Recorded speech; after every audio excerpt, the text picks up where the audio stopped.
So today I'd like to talk a little bit about the importance of actually learning music.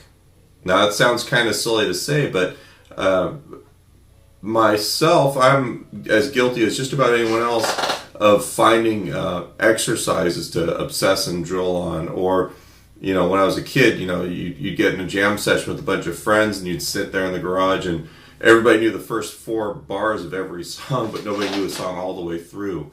Um, or you do the thing where you're at a family gathering and someone hands you a guitar and says, "Here, play something," and you've actually got nothing you can play. um, Now, none of that is really important to what we're talking about today, but the idea is that I've found that instead of working through exercises just as a course of study, if I learn music that I know is going to be challenging and get it to the point where it's performable, chances are I'm going to have to generate my own exercises out of that. There's going to be something difficult in there that I need to get through. And either I'll find something that will help me work. Maybe I'll go online and look at somebody else's exercise, or I'll look through books, or I'll just generate my own exercise out of the hard parts. I'll just take the smallest element of whatever's in there that I need to work on and work through it myself, and maybe put it in different keys or different order, places on the neck, whatever. I'll do something to make that actually my exercise that I'm working on.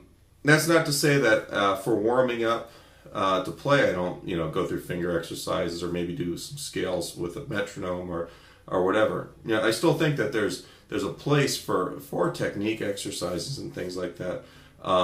But I think a lot of us get so caught up in the whole idea that if you're not practicing something that's technical, or it just sounds like you're practicing, then you're not learning anything.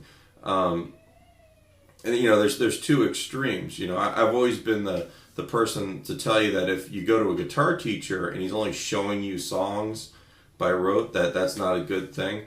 And it isn't. You're not really learning anything that way, just if he's giving you songs.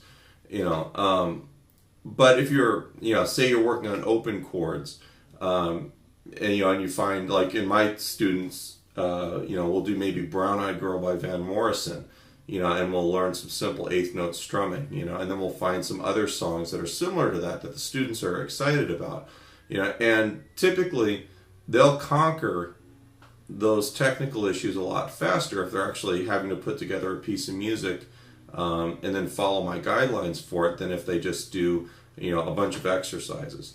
And that goes for anything, not just learning chords, but if I'm working on some sort of picking technique for a solo or something like that, I'd rather find a piece of music where the performer actually gets it through it in a really good fashion or is really noteworthy, and try and conquer that, And then what I'll do is I'll take that idea maybe and make an exercise out of it, generate my own exercises out of the music that I have to learn. When I get into a band, or if I get a gig with some musicians I don't normally play with, I usually find a big jump in my playing after I'm through getting all those tunes together. That seems like a kind of a dumb thing to say, I guess, sometimes. But the reality is that, if I go play a cover gig where I have to learn a bunch of music that I wouldn't normally listen to, chances are there's also going to be some stuff that I wouldn't ordinarily practice.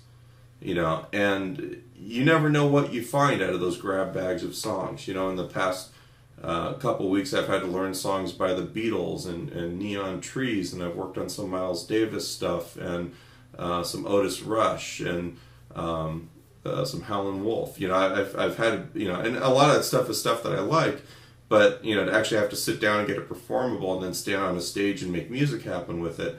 I actually practice a little bit differently than if I was just left to my own devices. It gives me a little bit more direction. So I guess the moral of this week's story is, make sure you're always adding some songs to your repertoire. Whether it's music that you're writing for yourself, or if it's music that you just enjoy listening to and want to be able to play. If you're learning a new style of music, find some of the great music. This goes back to our Using Your Influences video too.